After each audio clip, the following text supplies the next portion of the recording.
আজ একটু সাহস সঞ্চয় করে বসুন, কারণ আজকের ঘটনাগুলো আপনাকে নাড়িয়ে দেবে।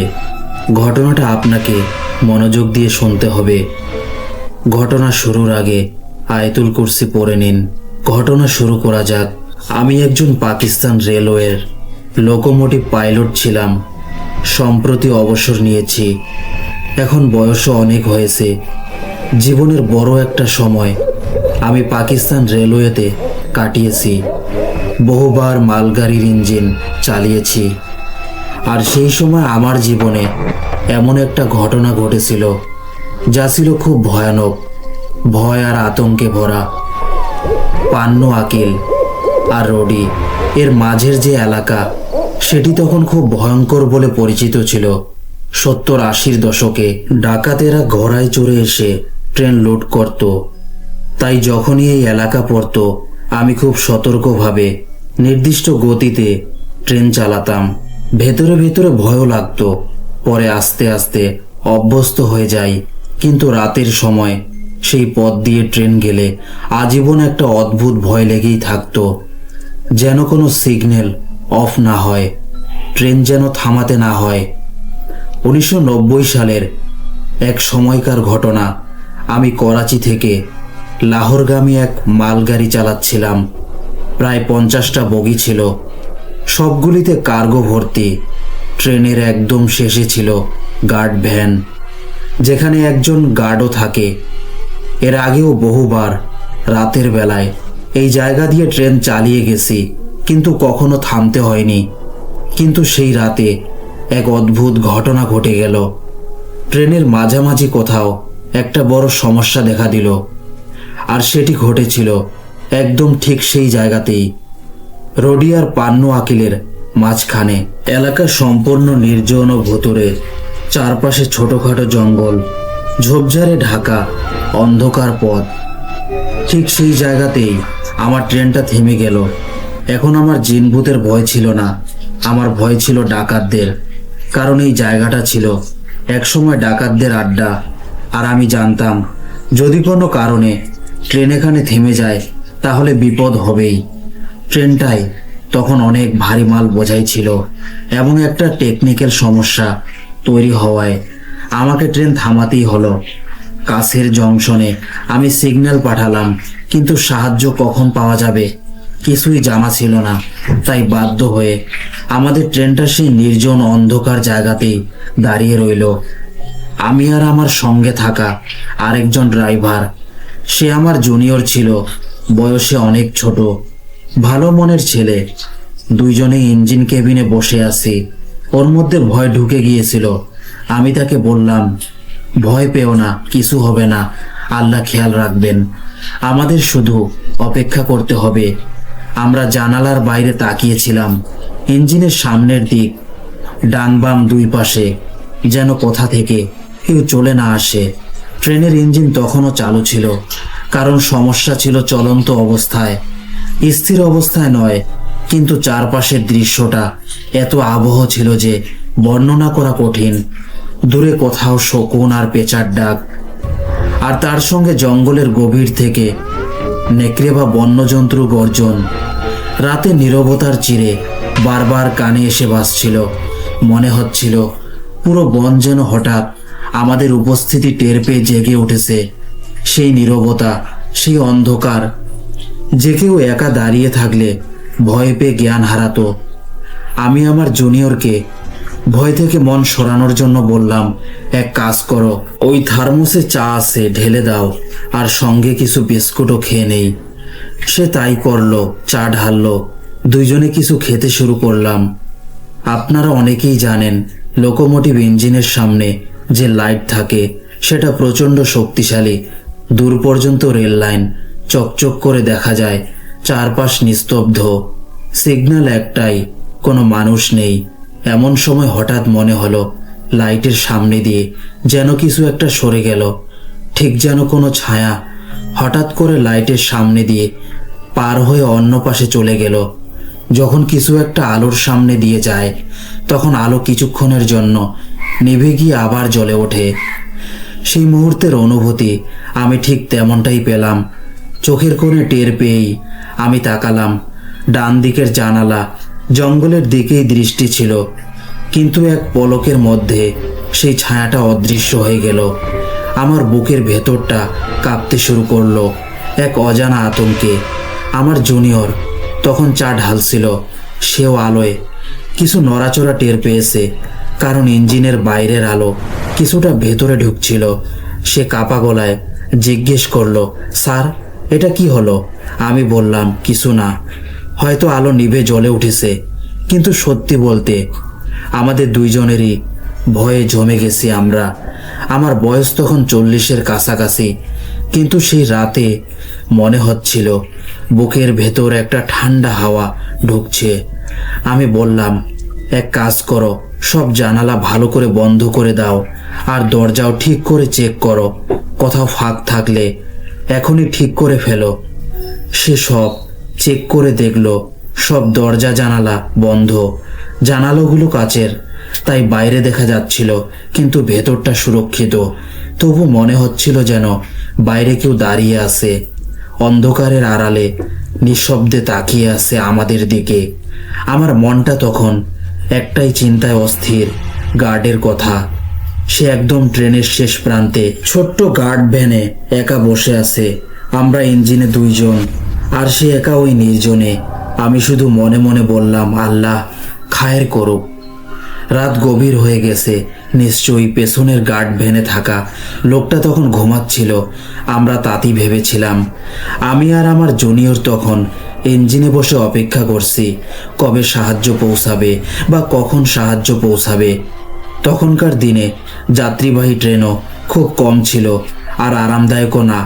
এখনকার মতো নাইট কোচ বা পরাক্রম টাইপের উন্নত ট্রেন তখন ছিল না, তাই সেই রেল লাইনগুলো প্রায় ছিল নির্জন, বিশেষ করে রাতে। আজকাল মালগাড়ি চালালে দেখা যায় মাঝে মধ্যে অনেক ট্রেন ক্রস করে, কিন্তু তখন এমন ছিল না। পাথর সম নীরবতা, লাইন জুড়ে নিস্তব্ধতা। যাই হোক, ঘটনায় ফিরে আসি। আমরা দুইজন ইঞ্জিনে বসে আছি।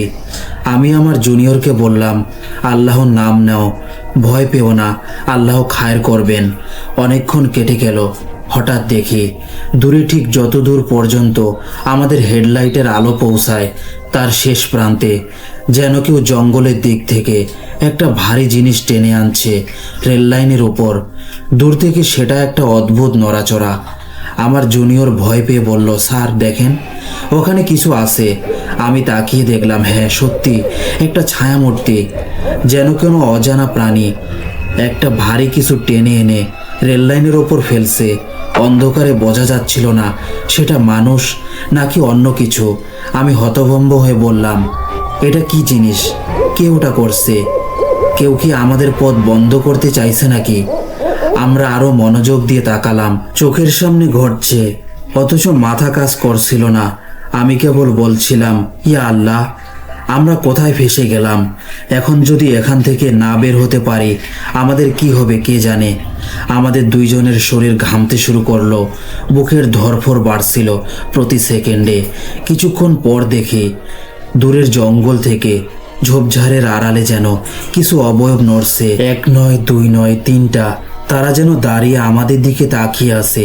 হঠাৎ দেখি আমাদের ইঞ্জিনের জানালার দিকে আলো পড়ছে, টর্চের আলো। তারা টর্চের আলো সরাসরি আমাদের চোখে ফেলে দিচ্ছিল, যেন আমাদের মুখ দেখতে চাইছে।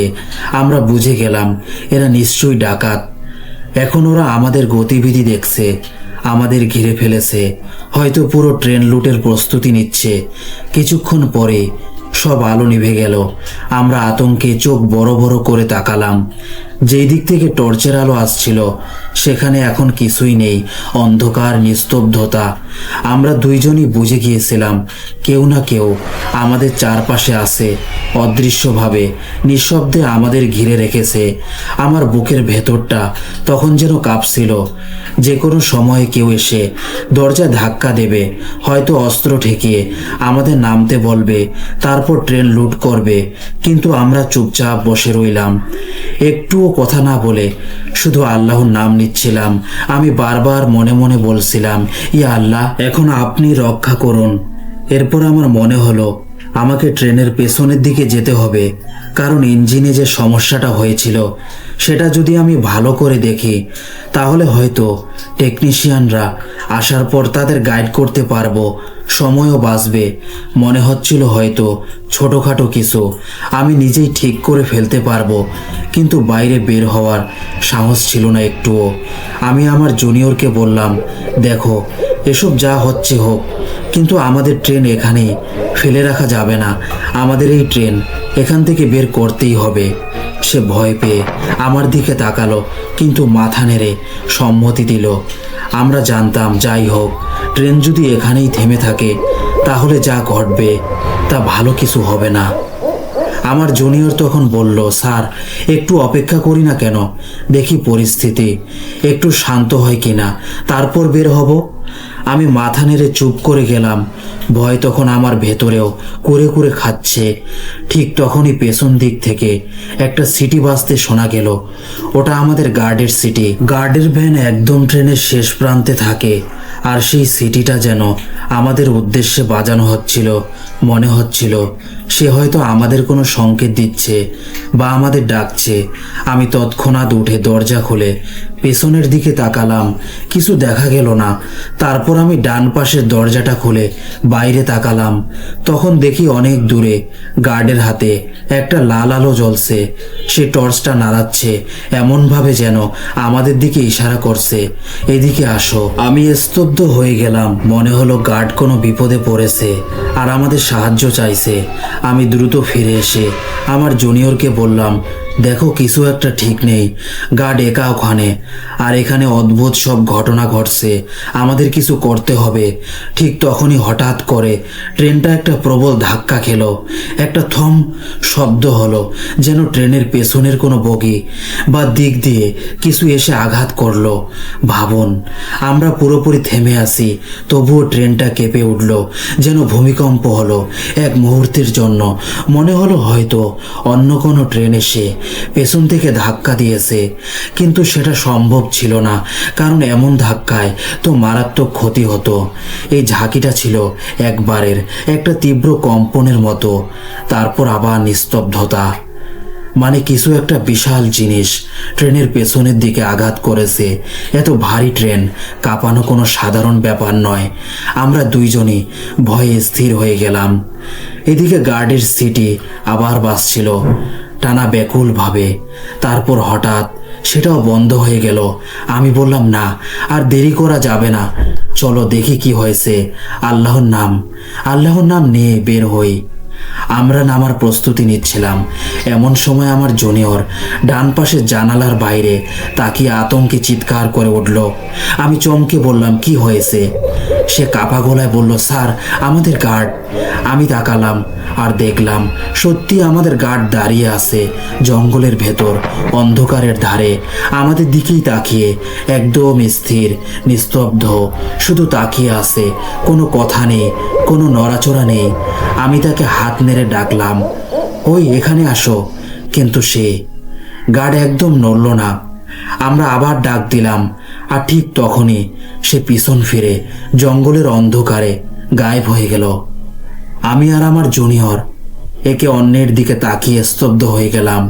মাথায় একটা প্রশ্ন ঘুরছিল, যদি গার্ড এখানে থাকে তাহলে পেছন থেকে যে সিটি বাজছিল সেটা কে দিচ্ছিল? আমি তাড়াতাড়ি টর্চ বের করলাম, বাইরে নেমে সেই দিকেই আলো ফেললাম। শুনতে পাচ্ছ? এখানে আসো। কোনো সাড়া নেই, না কোনো আলো, না কোনো শব্দ, শুধু জঙ্গলের কালো ছায়া আর দূরের পেঁচার ডাক। আমি বেশ কিছুক্ষণ টর্চ নাড়ালাম, হয়তো সে দেখবে, আসবে, কিন্তু কিছুই হলো না। আর তখন সে নির্জন জায়গায় দাঁড়িয়ে আমার মনে হচ্ছিল যেন অন্ধকারটা আমাদের ঘিরে আসছে, কোনো অদেখা দৃষ্টি খুব কাছ থেকে আমাদের দেখছে। ভয়ে আমি আবার কেবিনে ফিরে এলাম, দরজা বন্ধ করলাম আর নিঃশব্দে বসে রইলাম। মনটা শুধু বলছিল, এখন কি করব? রাতটা ছিল নিস্তব্ধ, কিন্তু হঠাৎ আমরা দুইজনই টের পেলাম আমাদের ট্রেনের পেছনের দিকের কোনো এক বগিতে যেন কিছু নড়াচড়া হচ্ছে। ট্রেন থেমে আছে, তবু সেই সামান্য দুলুনি, যেন কেউ ভেতরে হেঁটে বেড়াচ্ছে বা ভারী কিছু সরাচ্ছে। ইঞ্জিন পর্যন্ত হালকা কম্পন আসছিল, ফলে বুঝলাম কোনো একটা অস্বাভাবিক ব্যাপার হচ্ছে। আমরা দুইজন পরস্পরের দিকে তাকালাম। মনে হলো হয়তো কোনো ডাকাত দল ঢুকে পড়েছে। হয়তো তারা মালবাহী বগিগুলোর একটাই ঢুকে লুটপাট করছে। আর বসে থাকা যাবে না, দেখতে হবেই কি হচ্ছে। আমরা সাহস জোগালাম, মুখে আয়তুল করছি আর দোয়া কালেমা পরে ট্রেন থেকে নিচে নামলাম। চারপাশে নিস্তব্ধতা, শুধু ঝিঝি পোকার মৃদু আওয়াজ আর বাতাসে ভেসে আসা শিউরে ওঠা এক অদ্ভুত গন্ধ। এমন একটা অনুভূতি হচ্ছিল যেন অন্ধকারের আড়াল থেকে কেউ আমাদের উপর নজর রাখছে। একজোড়া ঠান্ডা চোখের দৃষ্টি ঘন জঙ্গলের গভীরতা থেকে আমাদের অনুসরণ করছে। আমরা আল্লাহর ভরসায় হাঁটতে লাগলাম, পেছনের বগিগুলোর দিকে ধীরে ধীরে এগোলাম। ট্রেনের ধাতব দেহে হাত বুলিয়ে এগোতে লাগলাম আর লক্ষ্য করলাম যত পেছনে যাচ্ছি ততই সেই নড়াচড়া যেন আরো স্পষ্ট হচ্ছে, যেন বগিগুলোর ভেতরে কেউ ভারী কিছু টানছে বা ফেলে দিচ্ছে। পথে শুকনো গাছের কিছু ডাল পড়েছিল, আমরা দুইজন একটা করে তুলে নিলাম আত্মরক্ষার জন্য। পা ফেলার শব্দ যেন নিজের কানে প্রতিধ্বনি হয়ে বাজছিল। শেষমেশ আমরা পৌঁছে গেলাম গার্ড ভ্যানে। গার্ডের দরজায় নক করতে ভেতর থেকে আতঙ্কিত কণ্ঠে প্রশ্ন এলো, কে ওখানে? 3-4 বার জিজ্ঞেস করার পর যখন বুঝলো আমরাই, তখন ধীরে ধীরে দরজাটা খুলল। দরজা খুলেই গার্ড বলল, ভেতরে চলে আসুন দ্রুত, বাইরে কেউ আছে, এই জায়গাটা ভালো না একদম। আপনি ট্রেন এখানে কেন থামালেন? তার কণ্ঠ কাঁপছিল, যেন সে কিছু ভয়ানক জিনিস দেখেছে। আমরা ওর মুখের দিকে তাকিয়ে বুঝলাম ভয়টা বাস্তব। আমি তাকে বললাম, আমরাও তোমার মতো একজন লোককে দেখেছি, ঠিক তোমার চেহারার মতো একজন আমাদের লোকোমোটিভের কাছে দাঁড়িয়েছিল। তারপর হঠাৎ অন্ধকারে মিলিয়ে গেল। গার্ড ফিস ফিস করে বলল, এখানে আজব আজব জিনিস ঘটছে, আমি আপনাদের কিছু দেখাই। সে টর্চটা হাতে নিল, দরজাটা খুলে বাইরে আলো ফেললো। আলো গিয়ে পড়লো মাটির উপর, আর আমরা হতবাক হয়ে গেলাম। সেখানে অসংখ্য পদচিহ্ন, মানুষের মতো কিন্তু অস্বাভাবিক বড় ও গভীর, যেন ভারী কোনো প্রাণী বা বিকৃত পায়ের অধিকারী কিছু একটা বহুবার আমাদের চারপাশে ঘুরে গেছে। আমাদের শরীর কেঁপে উঠল। সেই সময় দূরের জঙ্গলে শোনা গেল গিদড়দের এক ভয়ানক সমবেত চিৎকার। তাদের ডাক ক্রমশ কাছে আসছিল, যেন কোনো অজানা আতঙ্কের ইঙ্গিত দিচ্ছে। গার্ড তাড়াতাড়ি দরজা বন্ধ করে দিল, বলল, লাইট বন্ধ রাখুন, কেউ যেন বুঝতে না পারে আমরা ভেতরে আছি। ভেতরে একদম অন্ধকার। আমরা 3 জন এক কোণে চুপচাপ বসে রইলাম। নিঃশ্বাস পর্যন্ত টানছিলাম আস্তে করে, কিন্তু অদ্ভুতভাবে আমাদের মনে হচ্ছিল যে অন্ধকারে আমরা নিজেদের লুকিয়ে রেখেছি, সেই অন্ধকারই যেন আমাদের জানে, যে আমাদের দেখছে। সে জানে ঠিক কোথায় আমরা বসে আছি। ঠিক তখন গার্ড ফিসফিস করে বলল, আপনারা জানেন একটু আগে এখানে কি হয়েছিল? তারপর সে ধীরে ধীরে মাথা ঘুরিয়ে জানালার দিকে তাকালো।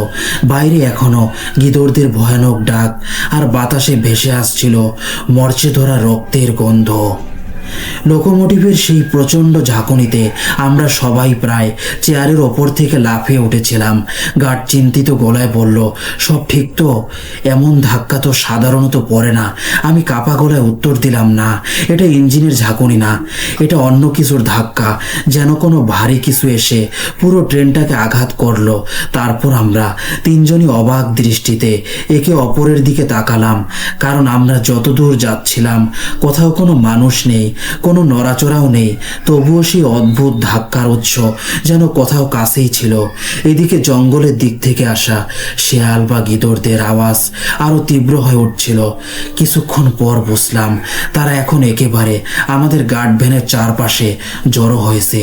চারদিক থেকে তাদের বিকট ডাক, মাথা উঁচু করে আকাশের দিকে চিৎকার করছে। সেই আওয়াজে বুকের ভেতর যেন কাঁপুনি ধরে গেল। রাতের সেই নিস্তব্ধতার মধ্যে এত সব গর্জন, মনে হচ্ছিল এই প্রাণীগুলো এখনই আমাদের ছিঁড়ে ফেলবে যদি বাইরে যাই। আমরা 3 জন নিঃশব্দে ভেতরে বসে রইলাম, যেন নিজেদেরই পৃথিবী থেকে আলাদা করে ফেলেছি। তখনই টের পেলাম জঙ্গলের ভিতর থেকে কেউ বা কিছু একটা বিশাল ভারী পা ফেলে আমাদের দিকে এগিয়ে আসছে। নিচে মাটির কম্পন টের পাওয়া যাচ্ছিল। প্রতিটি পায়ের আওয়াজ ক্রমশ স্পষ্ট, ভারী আর কাছাকাছি হতে লাগলো। এদিকে শেয়াল গিদড়দের ডাক বদলে গেল, তারা হঠাৎ থেমে গেল, যেন ভয়ে পালাচ্ছে। তারপরে স্পষ্ট শুনলাম মেঝের উপরে কেউ ভারী কিছু রেখে পা ফেলছে। যাই হোক, সেটা এখন আমাদের কেবিনের ঠিক বাইরে দাঁড়িয়ে আছে। আমরা নিঃশ্বাস বন্ধ করে বসে রইলাম। গার্ড সাবধান করে ফিসফিস করে বলল, একটাও শব্দ করো না, ও যেন বুঝতে না পারে আমরা এখানে আছি। সে দ্রুত নিজের বেডিং টেনে এনে দরজার নিচের ছোট ফাঁকটা ঢেকে দিল, যাতে বাইরে থেকে কেউ ভিতরে উকি মেরে কাউকে দেখতে না পায়। আমরা অন্ধকারে গুটিসুটি মেরে বসে রইলাম। বাইরে থেকে শোনা গেল এক অদ্ভুত ঘরঘরানির শব্দ, যেন কেউ গভীর শ্বাস নিচ্ছে। সেই শ্বাসের টানে একটা গুমোট গন্ধ ঢুকছিল কেবিনের ভেতরে, কাঁচা লোহার পচা রক্তের মতো গন্ধ। তারপর আমরা স্পষ্ট শুনলাম কেউ দরজার সেই ছোট্ট ফাঁক দিয়ে ভেতরে তাকানোর চেষ্টা করছে। গার্ড মৃদু কাপা গলায় বলল, এটা মানুষ না, এটা হাওয়ার মাখলুক, কোনো জিনিস না। আমাদের দম বন্ধ হয়ে যাচ্ছিল। নিঃশব্দে আমরা আয়াতুল কুরসি পড়ছিলাম। বাইরে যাইছিল, কিছুক্ষণ আমাদের কেবিনের সামনে ঘোরাঘুরি করলো, তারপর ধীরে ধীরে ভারী ধাতব শব্দ তুলে কেবিনের ছাদে উঠল। আমরা সবাই একসাথে মাথা তুলে তাকালাম। ট্রেনের ছাদের ওপর কেউ হাঁটছে। প্রতিটি পদক্ষেপের শব্দে ছাদ কেঁপে উঠছিল। গার্ডের চোখে তখন আতঙ্কের চরম ছায়া। সে ফিসফিস করে বলল, যদি এটা আমাদের খুঁজে পায় আমরা শেষ। কেবিনের ভেতরে নিস্তব্ধতা এমন ঘন হয়ে উঠল যে আমাদের নিজেদের হৃদস্পন্দন পর্যন্ত স্পষ্ট শোনা যাচ্ছিল। বাইরে শুধু সেই ভারী পদক্ষেপ ধীরে ধীরে কেবিনের উপর দিক ঘুরে বেড়াচ্ছে, যেন খুঁজছে ঠিক কোথায় আমরা বসে আছি। আমাদের সামান্য একটি আওয়াজ, সেটাই হয়তো আমাদের প্রাণ কেড়ে নিতে পারত।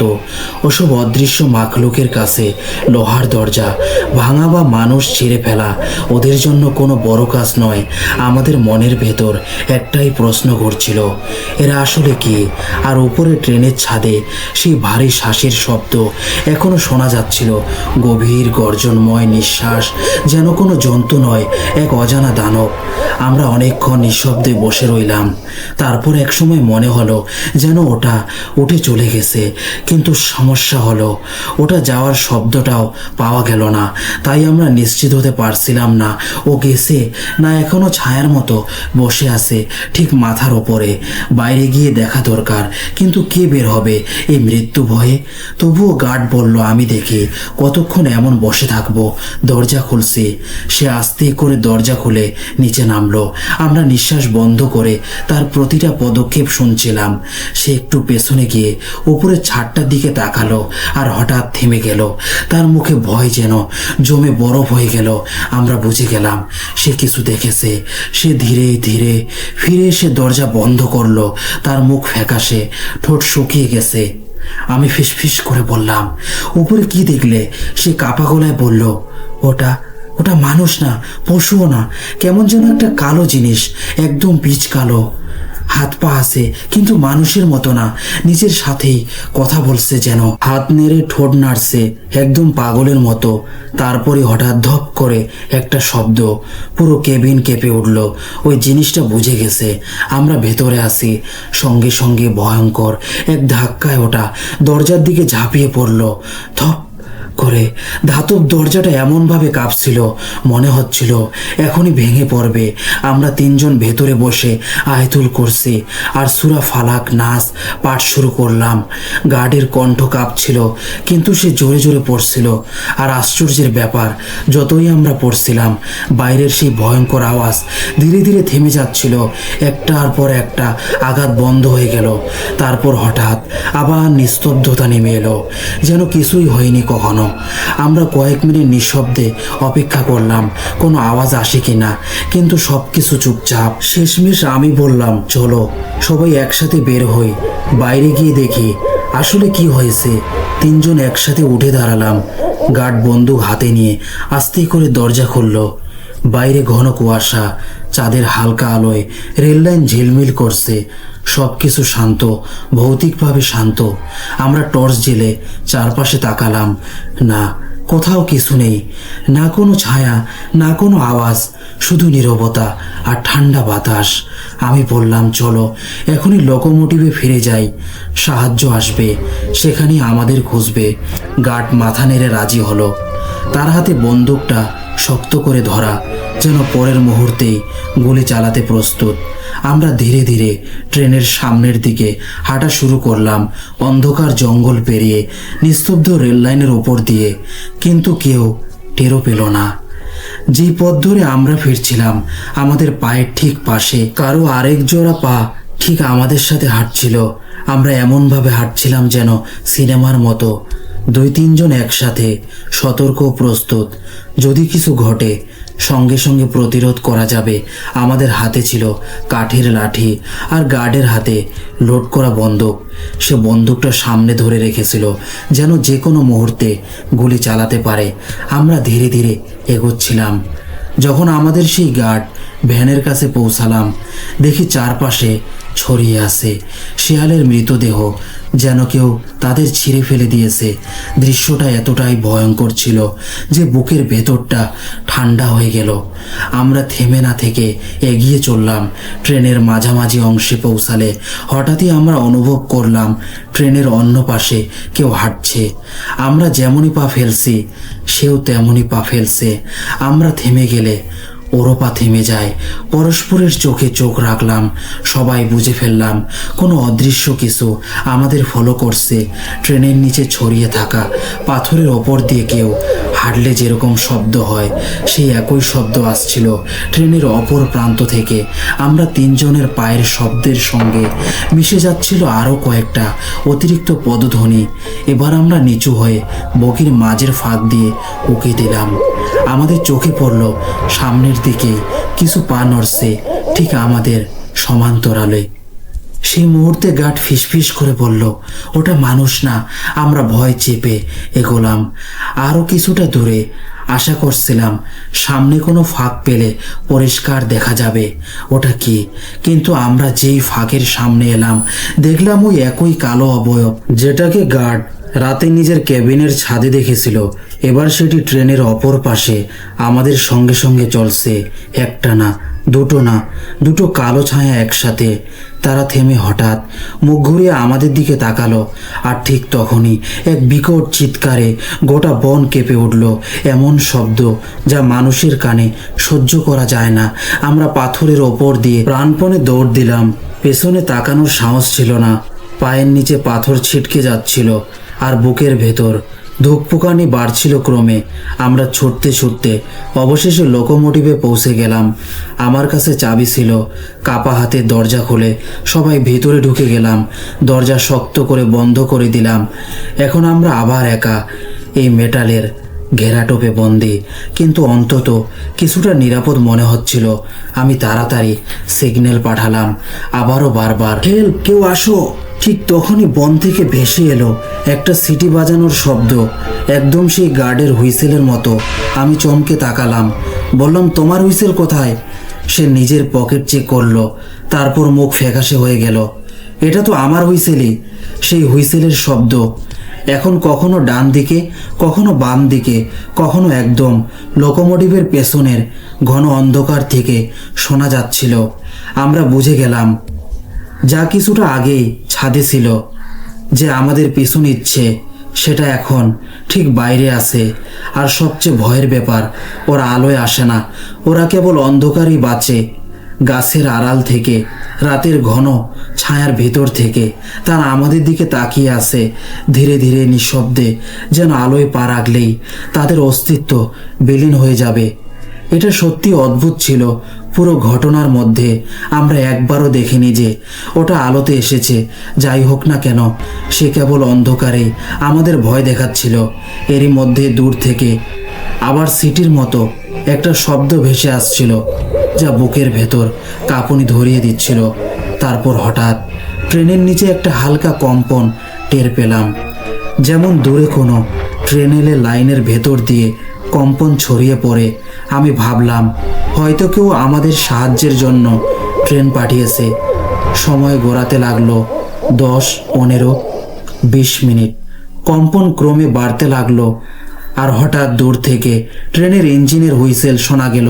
বুঝলাম সেটা কাছে চলে এসেছে। অল্প সময় পরেই একটা শক্তিশালী আলো আমাদের সামনে এসে পড়ল। সত্যি একটা রেস্কিউ ইঞ্জিন এসে দাঁড়িয়েছে।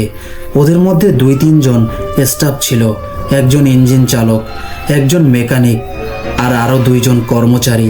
সিদ্ধান্ত হলো আপাতত তাদের ইঞ্জিন আমাদের ট্রেনের সঙ্গে লাগিয়ে কাছের একটা জংশন পর্যন্ত টেনে নিয়ে যাওয়া হবে, সেখানে ইঞ্জিন বদলানো যাবে। তারা নেমে এসে দ্রুত প্রক্রিয়া শুরু করলো। 2 ইঞ্জিনের সংযোগ হলো। তারপর ধীরে ধীরে আমাদের ট্রেন চলা শুরু করলো। প্রায় 1.5 ঘন্টা পরে আমরা পৌঁছে গেলাম রোডহি স্টেশনে। সেখানে গিয়ে ইঞ্জিন বদলে ফেলা হলো আর আমরা নতুন ইঞ্জিনে যাত্রা শুরু করলাম। রেস্কিউ টিমের লোকজন আমাদের দিকে তাকিয়ে বলল, তোমরা সত্যি সাহসী, এত নির্জন জায়গায় দাঁড়িয়ে আসো, জানো না এটা কতটা ভয়ঙ্কর জায়গা? আমরা শুধু চুপ করেছিলাম। ওদের কি বলবো? ওরা ভাবছিল আমরা ডাকাতের ভয় পেয়েছি, কিন্তু আমরা জানতাম ওগুলো ডাকাত নয়, ওরা ছিল কিছু অন্যরকম মাখলুকাত। ট্রেন যখন চলতে শুরু করলো, জানালার বাইরে তাকিয়ে দেখলাম জঙ্গলের গভীরে যেন অসংখ্য চোরা চোখ আমাদের দিকে তাকিয়ে আছে। কখনো মনে হচ্ছিল কেউ আমাদের ট্রেনের ইঞ্জিনের সমান গতিতে পাশে পাশে দৌড়াচ্ছে। বলতে যতটা সহজ, বাস্তবে ততটাই ভয়ানক ছিল সেই অভিজ্ঞতা। আল্লাহ যেন কাউকে এমন দৃশ্য চোখে দেখার সুযোগ না দেন, কারণ এমন কিছু দেখলে অনেকেই হয়তো সহ্য করতে পারবে না। পরে এই ঘটনা আমি আমার কয়েকজন সহকর্মীকে বলেছিলাম, তারা অবাক হলো না, বরং বলল আমাদের সঙ্গেও এমন হয়েছে। এই লাইনের নির্জন জায়গাগুলোতে শুধু ডাকাত নয়, আরও বহু অদৃশ্য মাখলুকাত বসবাস করে। তারা বলেছিল যদি কোনোদিন পান্নু আকিল থেকে রোডি পর্যন্ত ট্রেনে যাও, বাইরে তাকিও, চলন্ত ট্রেনের জানালা দিয়ে সেই বন আরও অন্ধকার পাহাড়ের দিকে তাকালেই বুকের ভেতর এক অজানা ভয় ঢুকে যাবে। আর আমরা সেই ভয়টাকে কাছ থেকে দেখেছিলাম, ছুঁয়েও ছিলাম, অনুভব করেছিলাম। এটাই ছিল আমার জীবনের সবচেয়ে ভয়ঙ্কর রাত, যখন আমি এক ট্রেন ড্রাইভার হিসেবে বুঝেছিলাম পৃথিবীর সব ট্র্যাক শুধু মানুষের গন্তব্যে পৌঁছায় না, কিছু ট্র্যাক এমন জায়গা নিয়ে যায় যেখানে অন্ধকারের নিজের রাজত্ব। এখন আমার সন্তানরাও বড় হয়ে গেছে। আশা করি এই ঘটনাটি আপনি আপনার নিজের চ্যানেলে শেয়ার করবেন। ধন্যবাদ আপনাকে আপনার ঘটনা আমাদের সঙ্গে শেয়ার করার জন্য। প্রিয় লিসেনার্স, আপনাদের ভালোবাসা ও সম্মান আমাকে দেওয়ার জন্য অসংখ্য ধন্যবাদ আপনাদের। আমি আপনাদের কমেন্টগুলো পড়ি, বিশেষ করে যারা ইতিবাচক মন্তব্য করেন তাদের প্রতি আমার অন্তরের কৃতজ্ঞতা। আপনারাই আমার প্রেরণা, কারণ আপনারা আমার ঘটনাগুলো শুনছেন বলেই আমি বিভিন্ন জায়গা থেকে ঘটনা সংগ্রহ করে আপনাদের জন্য প্রস্তুত করছি। আমি আশা করি আপনারা আরও ঘটনা শুনবেন এবং আমাকে উৎসাহিত করবেন। এর পরবর্তীতে আমি আরও একটি ভারতের মধ্যপ্রদেশের একটি ট্রেন স্টেশনের ঘটনা আপনাদের কাছে শেয়ার করব। আমি আশা করি আপনারা সেটাও শুনবেন। আশা করি এই ঘটনাটি আপনাদের পছন্দ হয়েছে। নিজের খেয়াল রাখবেন। আজকের ঘটনাটি আপনাদের ভালো লেগে থাকলে অবশ্যই ভিডিওটি লাইক করতে ভুলবেন না, এবং আপনারা যদি আমার চ্যানেলে নতুন হন তাহলে অবশ্যই সাবস্ক্রাইব করতে ভুলবেন না। যদি এখনও এই ঘটনাটি কেউ না শুনে অবশ্যই শেয়ার করে দিবেন তার কাছে।